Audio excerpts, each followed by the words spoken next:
चला तर विद्यार्थी मित्रांनो, पहिल्यांदा लक्षात घ्या की जे नवीन सरकार स्थापन केलेलं आहे आणि त्यांनी ज्या प्रकारे कमिटमेंट केलेलं होतं की येत्या कालावधीमध्ये आम्ही या ठिकाणी नोकर भरतीचा 100% विचार करतोय आणि तशी काल घोषणा जरी या ठिकाणी झालेली आहे की मिशन 100 डेज म्हणजे या ठिकाणी पुढच्या 100 दिवसामध्ये 1.5 लाखाची नोकर भरती काढण्याची जी प्रक्रिया आहे, ही प्रक्रिया पूर्ण करण्याचे जे आदेश आहेत, हे आदेश या ठिकाणी आपले मुख्यमंत्री देवेंद्रजी फडणवीस साहेबांनी दिलेले आहेत. तर त्याच संदर्भात आपल्याला चर्चा करायची की खरंच ही 1.5 लाखाची भरती पॉसिबल आहे का. त्यानंतर आपण पाहतो की तयारी कशा प्रकारे याची नेमकी तुमची पाहिजे आणि हे सगळं होऊ शकतं का. तर सगळी माहिती पुढचे 3 ते 4 मिनिटात मी तुम्हाला देतो आणि तोपर्यंत ही अशी माहिती प्राप्त करण्यासाठी तुम्ही चॅनलला सबस्क्राईब करून ठेवा, जेणेकरून काय होतं की अशी माहिती तुम्हाला मिळणं फार गरजेचं आहे. का तर हे नोकर भरती हे मोठ्या प्रमाणात निघणार आहे आणि याची माहिती जितक्या वेगानं तुम्हाला होईल तितक्या तुमच्या प्लॅनिंगला ते सोपं होऊन जाईल. तर पहिल्यांदा आपले या ठिकाणी मुख्यमंत्री साहेब नेमके काय म्हणले ते बघूयात आणि रिक्त पद किती आहेत ते आपण बघूयात. तर बघा, ह्यामध्ये जर आपण पाहायचं झालं तर अशा भरतीची तयारी करायसाठी आपण ही जी बॅच आहे बॅच केलेली आहे की ज्यामध्ये महाराष्ट्रातली सर्वात तज्ञ फॅकल्टी इथं तुम्हाला शिकवायला असणार आहेत. तर बघा, मुद्दा तुम्हाला सांगतो. तर पहिला विषय लक्षात घ्या की या ठिकाणी बघा मिशन 100 डे की यामध्ये असं सांगण्यात आलेलं आहे की इथं पुढच्या जवळजवळ आपण पाहतो की 100 दिवसात काय करायचं आहे, तर इथं नोकर भरती. आता यात रिक्त पद बघा, जी गट अ ची पद ज्याच्यासाठी आपण पाहतो एमपीएससी एक्झाम घेणार. कोण एक्झाम घेणार?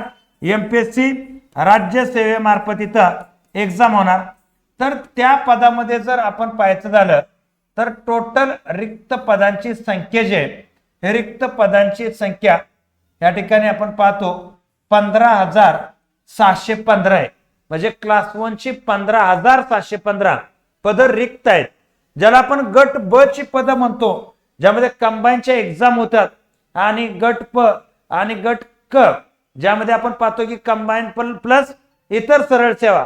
तर गट ब मध्ये 29,898 एवढ्या जागा रिक्त आहेत.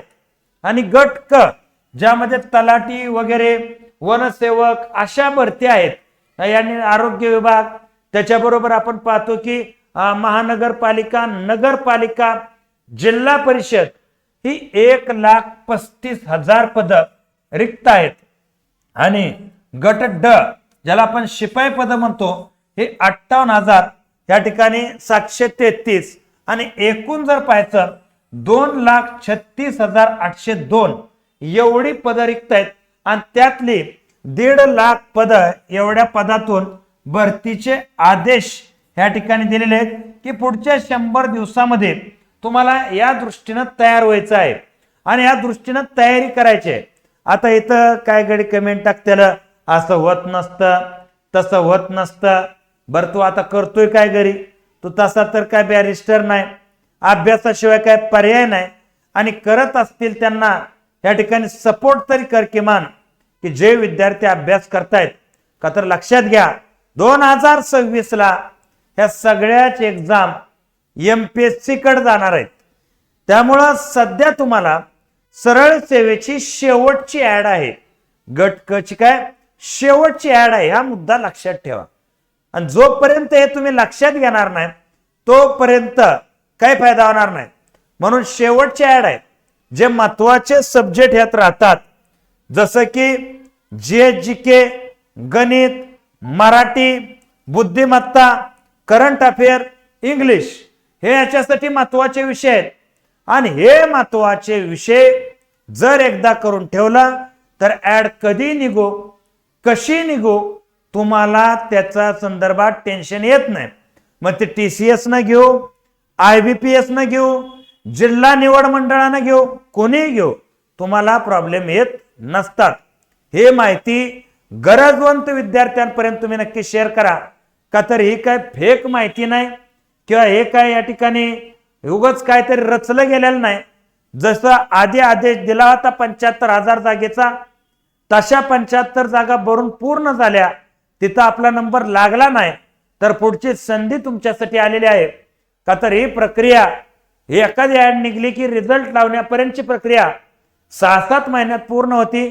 वेगवान प्रक्रिया आहे आणि याचा फायदा तुम्हाला नक्की होऊ शकतो. तर या ठिकाणी मी थांबतो. जय हिंद, जय महाराष्ट्र.